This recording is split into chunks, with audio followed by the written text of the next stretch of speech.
Hello students, welcome back to EJO Plus Academy. ഇന്ന് നമ്മൾ plus ടുവിൻ്റെ ബിസിനസ് സ്റ്റഡീസ് ചാപ്റ്റർ 8 സ്റ്റാഫിൻ്റെ പാർട്ട് 2 വീഡിയോ ആണ്. കഴിഞ്ഞ ക്ലാസ്സിൽ നമ്മൾ ബിസിനസ് സ്റ്റാഫിൻ്റെ പ്രോസസ്സായിട്ടുള്ള ഒരു 7 പ്രോസസ്സോളം പറഞ്ഞു കഴിഞ്ഞിട്ടുണ്ടായിരുന്നു. അപ്പോൾ ഇന്ന് നമ്മൾ ബാക്കിയുള്ളൊരു 3 പ്രോസസ്സും കൂടി അതിൻ്റെ മെത്തേഡ്സും കാര്യങ്ങളുമാണ് ഇന്നത്തെ ചാപ്റ്ററിൽ ഡിസ്കസ് ചെയ്യുന്നത്. ഓക്കെ, ചാപ്റ്ററിലോട്ട് കിടക്കാം.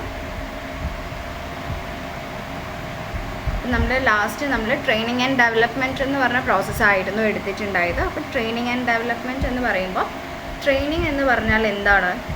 ഒരു പ്രത്യേക ജോലി ചെയ്യാൻ വേണ്ടിയിട്ട് ഉള്ള അറിവും അതിൻ്റെ വൈദഗ്ധ്യവും കഴിവും ഒക്കെ വർദ്ധിപ്പിക്കുന്ന ഒരു രീതിയാണ് പരിശീലനം അഥവാ ട്രെയിനിങ് എന്നതുകൊണ്ട് ഉദ്ദേശിക്കുന്നത്. അപ്പോൾ അത് ഒരു ഏൽപ്പിച്ച ജോലി കൃത്യമായിട്ടും ഭയങ്കര പ്രൊഡക്റ്റീവായിട്ടും അവിടുത്തെ എംപ്ലോയീസിന് ചെയ്യാൻ വേണ്ടിയിട്ട് ഈ ഒരു ട്രെയിനിങ് സഹായിക്കുന്നുണ്ട്. അപ്പോൾ ഈ ഒരു ട്രെയിനിങ്ങിൻ്റെ മെത്തേഡ്സ് നോക്കാം. Methods of training. First one on the job training and second one of the job methods. ആദ്യം നമുക്ക് ഓൺ ദി ജോബ് ട്രെയിനിങ് എന്താണെന്ന് നോക്കാം.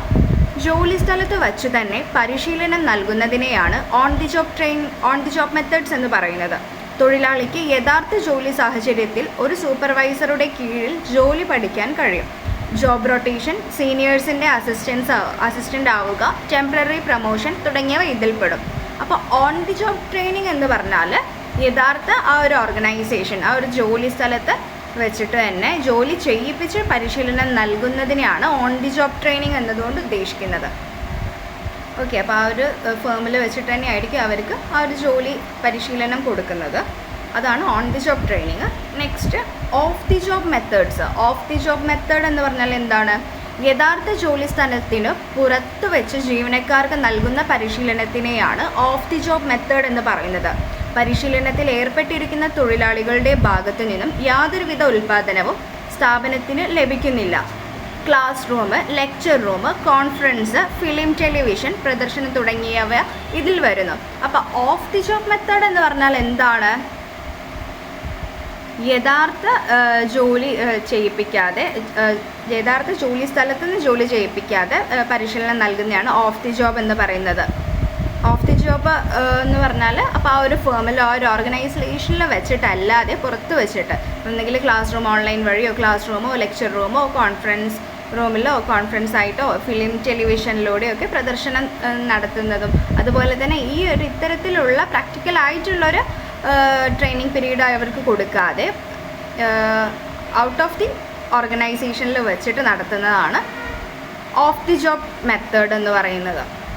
അപ്പോൾ ആ ഒരു ഓഫ് ദി ജോബ് ട്രെയിനിങ് കൊടുക്കുന്നതിലൂടെ എന്താണ്? ആ ഒരു ഓർഗനൈസേഷന് യാതൊരു ഔട്ട്പുട്ടും കമ്പനിക്ക് ലഭിക്കുന്നില്ല.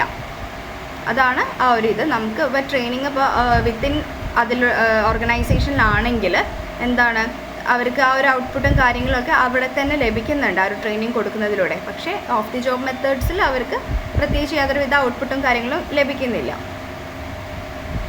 ഇനി നമുക്ക് difference between training and development നോക്കാം. ട്രെയിനിങ് എന്ന് പറഞ്ഞാൽ എന്താണ്? സാങ്കേതിക വൈദഗ്ധ്യം വളർത്തുന്ന ഒരു കാര്യമാണ്. നെക്സ്റ്റ് സാങ്കേതിക ജോലിക്കാർക്ക് അനുയോജ്യം. നെക്സ്റ്റ് വൺ ഒരു നിശ്ചിത കാലത്തേക്കുള്ളത്. നെക്സ്റ്റ് ജീവനക്കാരെ അവരുടെ ജോലി നിർവഹിക്കാൻ പ്രാപ്തരാക്കുന്നു. ലാസ്റ്റ് വൺ പരിമിതമാണ്. ഇനി ഡെവലപ്മെൻറ്റ് എന്താണെന്ന് നോക്കാം. മാനുഷികവും ആശയപരവുമായ വൈദഗ്ധ്യം വളർത്തുന്നു. അപ്പം ഡെവലപ്മെൻറ്റ് എന്ന് പറഞ്ഞാൽ നമുക്ക് ട്രെയിനിങ് എന്ന് പറയുന്നത് തന്നെ ഒരു ജോലി ചെയ്യാൻ വേണ്ടിയിട്ട് അതിന് വേണ്ടിയിട്ടുള്ള ആ ഒരു കാര്യങ്ങളൊക്കെ ആ ഒരു ട്രെയിനിങ് പീരീഡിലൂടെ കൊടുക്കുന്നത്. ആ ഒരു ടെക്നിക്കൽ സൈഡ് മാത്രമാണ് ആ ഒരു ഡെവലപ്മെൻറ്റ് അവർക്ക് ഉണ്ടാകുന്നത്. പക്ഷേ ഈ ഒരു ത്രൂ ഡെവലപ്മെൻറ്റ് അവർക്ക് എന്താണ്? മാനുഷികവും ആശയപരവുമായ വൈദഗ്ധ്യം വളർത്തുന്നു. അവർക്ക് മൊത്തത്തിലുള്ള ഓവറോൾ ഡെവലപ്മെൻറ്റ് ആണ്. പേഴ്സണാലിറ്റി ആണെങ്കിലും അവരുടെ മെൻ്റലി ആണെങ്കിലും എല്ലാം ഉള്ളൊരു ഡെവലപ്മെൻറ്റ് അവർക്ക് ഡെവലപ്മെൻറ്റിലൂടെ വരുന്നുണ്ട്. നെക്സ്റ്റ് മാനേജീരിയൽ വിഭാഗത്തിന് അനുയോജ്യം. ഇപ്പോൾ ഡെവലപ്മെൻറ്റ് എന്ന് പറയുന്നത് കൂടുതലും മാനേജേഴ്സിനൊക്കെയാണ് കൂടുതലും അത് അനുയോജ്യമായിട്ടുള്ളത്. അവർക്ക് ട്രെയിനിങ് എന്ന് പറയുന്നത് സാങ്കേതിക ജോലിക്കാർക്കാണ് അനുയോജ്യം. ഈ ടെക്കിയസിനും അതുപോലെ ഈ ഒരു ടെക്നോളജിയായി ബന്ധപ്പെട്ടിട്ടുള്ള ആളുകൾക്കാണ് ഈ ഒരു ട്രെയിനിങ് എന്ന് വെച്ചാൽ പ്രാക്ടിക്കലായിട്ട് ചെയ്യുന്ന കാര്യങ്ങളാണ് ഈ ഒരു ട്രെയിനിങ്ങിലൂടെ കൂടുതലും നല്ലത്. പക്ഷേ ഈ ഒരു ഡെവലപ്മെൻറ്റിലൂടെ എന്താണെന്ന് വെച്ചാൽ ഈ ഒരു മാനേജീരിയൽ വിഭാഗത്തിന് എന്താണ് അവരുടെ ആ ഒരു ക്യാരക്ടർ ഡെവലപ്പ് ചെയ്യാനും അതുപോലെ അവരുടെ ഒരു ആറ്റിറ്റ്യൂഡും അതുപോലെ എങ്ങനെ ബിഹേവ് ചെയ്യണം ഒരു ഓർഗനൈസേഷനിൽ അവരുടെ എംപ്ലോയീസിനോട് കൊളീഗ്സിനോടൊക്കെ എങ്ങനെയൊക്കെ പെരുമാറണം അതുപോലെ ആ ഒരു അച്ചടക്കപരമായിട്ടുള്ള ഒരു രീതി അവർക്കൊരു ക്യാരക്ടറും ആ ഒരു കാര്യങ്ങളെല്ലാം ഈ ഒരു മാനേജീരിയൽ വിഭാഗത്തിന് അനുയോജ്യമാണ്. അതാണ് ഈ ഒരു ഡെവലപ്മെൻറ്റിലൂടെ മൊത്തത്തിലുള്ള ഒരു പേഴ്സണാലിറ്റിക്ക് തന്നെയാണ് മാറ്റം വരുന്നത്. Next training. ഒരു നിശ്ചിത കാലത്തേക്കുള്ളതാണ് ഈ ഒരു ട്രെയിനിങ് പീരീഡ് പറഞ്ഞിട്ട് 3 മാസം 6 മാസമൊക്കെ ഒരു ട്രെയിനിങ് പീരീഡ്. പക്ഷേ നേരെ മറിച്ച് ഡെവലപ്മെൻറ്റ് ആണെങ്കിൽ ഒരു ദീർഘകാലത്തേക്കുള്ളതാണ്. നമ്മൾ കുറച്ചൊരു കാര്യത്തിൽ ഡെവലപ്ഡ് ആയി കഴിഞ്ഞാൽ നമുക്കത് നമ്മുടെ കൂടെ ഉണ്ടാകുന്ന ഒരു കാര്യമാണ്. നമ്മുടെ ഇപ്പോൾ ഏതൊരു കാര്യത്തിൽ നമ്മൾ എന്തെങ്കിലുമൊക്കെ പഠിച്ചെടുത്ത് കഴിഞ്ഞാൽ നമുക്ക് എന്താ ദീർഘകാലം നമ്മുടെ കാര്യത്തിൽ ഉണ്ടാവും. നമ്മളൊരു ഇപ്പോൾ ഒരു ഫേമിനെ സംബന്ധിച്ചിട്ട് ആ ഒരു അവിടുത്തെ ഹെഡുകൾ ഉണ്ടാവില്ലേ, മാനേജേഴ്സിനും കാര്യങ്ങളൊക്കെ നമ്മൾ അവരുടെ അടുത്ത് എങ്ങനെ ഡീൽ ചെയ്യണം, എങ്ങനെയൊക്കെയാണ് നമ്മുടെ ആ ഒരു സ്ട്രാറ്റജി, അതെങ്ങനെയൊക്കെയാണ് അതൊക്കെ പഠിച്ചെടുക്കുന്നതൊക്കെ നമ്മുടെ ഓവറോൾ നമ്മുടെ നിത്യജീവിതത്തിൽ നമുക്ക് അപ്ലൈ ചെയ്യാൻ പറ്റുന്ന കാര്യങ്ങളായിരിക്കും ഡെവലപ്മെൻറ്റിലൂടെ ഉണ്ടാവുക. നെക്സ്റ്റ്, കൂടുതൽ ഉത്തരവാദിത്തപ്പെട്ട കാര്യങ്ങൾ ചെയ്യാൻ പ്രാപ്തരാക്കുന്ന. ത്രൂ ഡെവലപ്മെൻറ്റ് നമുക്ക് കൂടുതൽ റെസ്പോൺസിബിൾ ആവാൻ കഴിയുന്നുണ്ട്.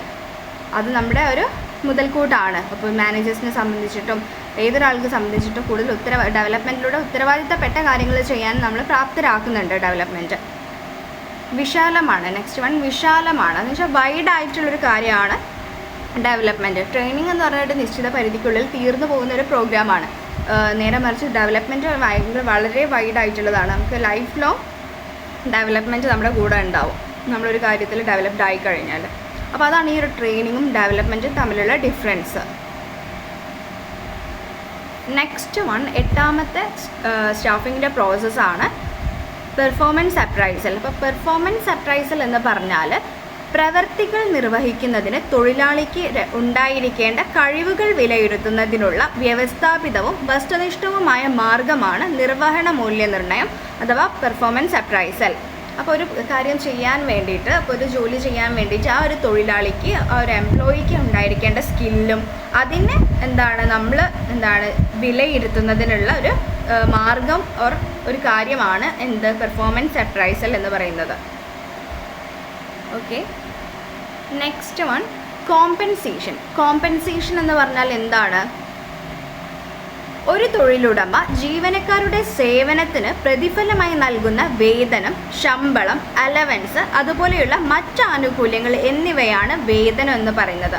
അപ്പോൾ ഒരു കോമ്പൻസേഷൻ എന്ന് പറഞ്ഞാൽ എന്താണ്? ഒരു മാനേജർ അവരുടെ എംപ്ലോയീസിന് അവർ ചെയ്യുന്ന സർവീസസിന് കൊടുക്കുന്ന ഒരു നിശ്ചിതമായ ഒരു തുകയാണ് വേതനം അല്ലെങ്കിൽ ശമ്പളം അല്ലെങ്കിൽ അലവൻസ് എന്ന് പറയുന്നത്. അങ്ങനെ ഒരു മോണിറ്ററി ടേംസിലുള്ള കാര്യമാണ് കോമ്പൻസേഷൻ എന്നതുകൊണ്ട് ഉദ്ദേശിക്കുന്നത്. അപ്പോൾ കോമ്പൻസേഷനെ രണ്ടായിട്ട് തരംതിരിക്കാനുണ്ട്. First one basic primary compensation, പ്രാഥമിക വേതനം. നെക്സ്റ്റ് സപ്ലിമെൻ്ററി കോമ്പൻസേഷൻ, അനുബന്ധ വേതനം. അപ്പോൾ ബേസിക് പ്രൈമറി കോമ്പൻസേഷൻ എന്ന് പറഞ്ഞാൽ ജീവനക്കാർക്ക് നൽകുന്ന കൂലി, ശമ്പളം, അലവൻസ് എന്നിവ ഇതിൽ പെടുന്നു. അതൊരു നിശ്ചിത തുകയാണ്. ഒരു ജോലി ചെയ്യാൻ ജീവനക്കാരൻ ചെലവഴിച്ച സമയത്തിൻ്റെ അടിസ്ഥാനത്തിലാണ് ഇത് നിർണ്ണയിക്കുക. അപ്പം ബേസിക്കായിട്ട് കിട്ടുന്ന ഒരു കോമ്പൻസേഷൻ അത് എല്ലാവർക്കും ജോലിക്ക് ചെയ്യുന്ന എല്ലാവർക്കും കിട്ടുന്നുണ്ട്. പക്ഷെ അത് എന്തിൻ്റെ അടിസ്ഥാനത്തിലാണ്? അവർ ആ ജോലി ചെയ്യാൻ ചെലവഴിച്ചൊരു സമയത്തിൻ്റെ അടിസ്ഥാനത്തിലാണ് നിർണ്ണയിക്കുക. അപ്പോൾ ഒരു 7 മണി മുതൽ വൈകിട്ട് ഒരു 4 മണി വരെ പണി ചെയ്ത ആൾക്കാർക്ക് ആ ഒരു കൂലിപ്പണിയാണെങ്കിൽ എത്ര നേരം അവർ ജോലി ചെയ്തു, ആ ഒരു വർക്കിംഗ് ഹവേഴ്സ് വെച്ചിട്ടാണ് കാൽക്കുലേറ്റ് ചെയ്യുക. എന്നിട്ടാണ് അവർക്ക് ആ ഒരു ദിവസത്തെ കൂലിയായിട്ട് കൊടുക്കുന്നത്.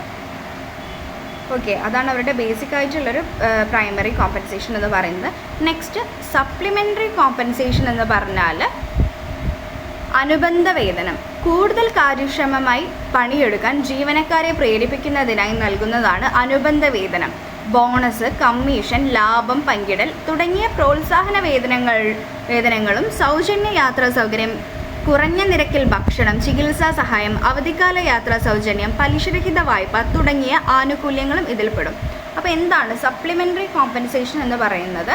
ഒരു ജോലി ചെയ്യുന്ന ഈ ഒരു എംപ്ലോയീസിന് മാനേജേഴ്സ് കൊടുക്കുന്ന എക്സ്ട്രാ ആയിട്ടുള്ളൊരു മോണിറ്ററി ബെനിഫിറ്റ്, അല്ലെങ്കിൽ ഇതുപോലെ ചികിത്സാ സഹായം ആയിക്കോട്ടെ, അതുപോലെ പലിശരഹിത വായ്പ, ഇൻട്രസ്റ്റ് ഒന്നും ഇല്ലാതെ ക്യാഷ് ക്രെഡിറ്റിന് കൊടുക്കുക, അങ്ങനെയൊക്കെയുള്ള കാര്യങ്ങൾ. അതുപോലെ പ്രത്യേകിച്ച് അവർക്ക് എന്ത് ഉദ്ദേശത്തോടെയാണ് ഒരു മോട്ടിവേഷൻ, ആ എംപ്ലോയീസിന് കൂടുതൽ പ്രൊഡക്റ്റീവായി ജോലി ചെയ്യാൻ വേണ്ടിയിട്ടുള്ളൊരു മോട്ടിവേഷൻ ആയിട്ടാണ് ഈ ഒരു സപ്ലിമെൻ്ററി കോമ്പൻസേഷൻ കൊടുക്കുന്നത്. അപ്പോൾ കൂടുതൽ കാര്യക്ഷമമായിട്ട് അവർ പണിയെടുക്കാൻ വേണ്ടിയിട്ട് ജീവനക്കാരെ പ്രേരിപ്പിക്കുന്നതിന് വേണ്ടിയിട്ടാണ് ഈ ഒരു ബോണസ്, കമ്മീഷൻ, അതുപോലെ ലാഭം പങ്കിടൽ, അവരൊരു ചെറിയൊരു പ്രോഫിറ്റ് ഷെയറിംഗ് റേഷ്യോ അവർക്ക് ചെറിയൊരു എമൗണ്ട് ആയിട്ടോ അല്ലെങ്കിൽ മറ്റു രീതിയിലുള്ള കാര്യങ്ങളായിട്ടോ അവർക്ക് ഷെയർ ചെയ്യുന്നത്.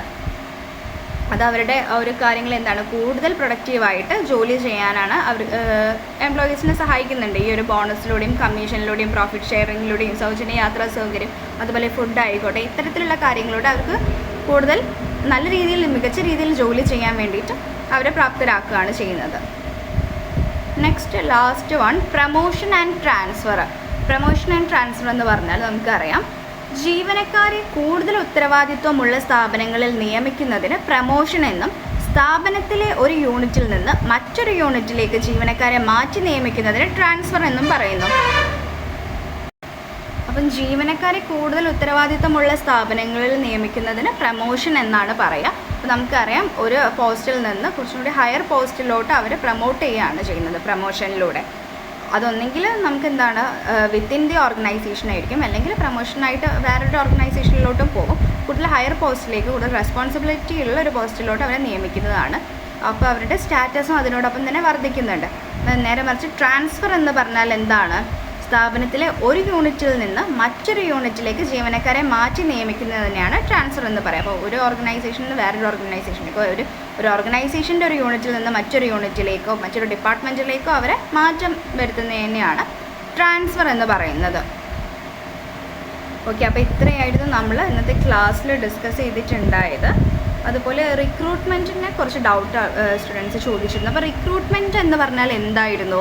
റിക്രൂട്ട്മെൻറ്റ് എന്ന് പറഞ്ഞാൽ എന്താണ്, നമ്മുടെ സ്റ്റാഫിൻ്റെ പ്രോസസ്സിലെ എത്രാമത്തെ ഫംഗ്ഷനായിരുന്നു റിക്രൂട്ട്മെൻറ്റ്? മൂന്നാമത്തെ ഫംഗ്ഷനാണ്, മൂന്നാമത്തെ പ്രോസസ്സാണ് റിക്രൂട്ട്മെൻറ്റ്. റിക്രൂട്ട്മെൻറ്റ് എന്ന് പറഞ്ഞാൽ ഒരു എക്സാമ്പിൾ പറയുകയാണെങ്കിൽ, ഇപ്പോൾ ഒരു ഓർഗനൈസേഷനിൽ എന്താണ്, human resource manager, HR manager ഉണ്ടാവും. അപ്പോൾ ആ ഒരു HR മാനേജർ ആയിരിക്കും ആ ഒരു ജോലി, ആ ഒരു സ്ഥാപനത്തിൽ ജോലി ചെയ്യാൻ എത്രയൊക്കെ ആളുകളെ ആവശ്യമുണ്ട്, അത് ഏതൊക്കെ പോസ്റ്റിലേക്കാണ് ആ ജോലിക്ക് ആവശ്യമുള്ള ആൾക്കാരെ നമ്മൾ എടുക്കേണ്ടത്, അപ്പോൾ അതൊക്കെ അവരെന്താണ്, അപ്പോൾ ഈ ഒരു പോസ്റ്റ് എത്രയൊക്കെ വേക്കൻസീസ് ഉണ്ട്, ഏതൊക്കെ ജോലിക്ക് ഏതൊക്കെ ആൾക്കാരെ ആവശ്യമുണ്ടെന്നൊക്കെ അവരൊന്ന് അനലൈസ് ചെയ്യും. എന്നിട്ട് ആവശ്യമുള്ള ആളെ കണ്ടെത്തിയ ശേഷം എന്താണ് ചെയ്യുക, അവരെങ്ങനെയൊക്കെ ആ ഒരു ജോലിയിലേക്ക് എടുക്കണമെന്ന് അവർ സോഴ്സസ്, അവർ ഓരോ റിക്രൂട്ട്മെൻറ്റ് സോഴ്സസ് അല്ലേ, എക്സ്റ്റേണൽ സോഴ്സസും ഉണ്ട്, ഇൻറ്റേർണൽ സോഴ്സസും ഉണ്ട്. അപ്പോൾ അവരെങ്ങനെയൊക്കെയാണ് കണ്ടെത്തുന്നത് എന്നുള്ളത് ഒരു പ്രോസസ്സാണ് റിക്രൂട്ട്മെൻറ്റ് എന്ന് പറയുന്നത്. അപ്പോൾ ഇൻറ്റേർണൽ സോഴ്സസും ഉണ്ട്, അതിന് എക്സ്റ്റേണൽ സോഴ്സസും ഉണ്ട്. പിന്നെ സെലക്ഷൻ എന്ന് പറഞ്ഞാൽ എന്തായിരുന്നു, സ്റ്റാഫിങ്ങിൻ്റെ നാലാമത്തെ ഫംഗ്ഷനായിരുന്നു സെലക്ഷൻ. സെലക്ഷൻ എന്ന് പറഞ്ഞാൽ നമ്മൾ ഇപ്പോൾ ഇങ്ങനെ ഒരു പൂള് ക്രിയേറ്റ് ചെയ്തിട്ടുണ്ടാവും, എന്തിന്, റിക്രൂട്ട്മെൻറ്റിലൂടെ കുറേ ആൾക്കാരുടെ ആപ്ലിക്കേഷൻസ് നമുക്ക് വന്നിട്ടുണ്ടാവും. അതിൽ നിന്ന് ഏറ്റവും സ്യൂട്ടബിൾ ആയിട്ടുള്ള ഒരു കാൻഡിഡേറ്റിനെ നമ്മൾ സെലക്ട് ചെയ്യുന്നതാണ് ആ ഒരു സെലക്ഷൻ എന്നുകൊണ്ട് ഉദ്ദേശിക്കുന്നത്. ഓക്കെ, അപ്പോൾ നമ്മൾ 10 പ്രോസസ്സും കംപ്ലീറ്റ് ചെയ്തിട്ടുണ്ട്.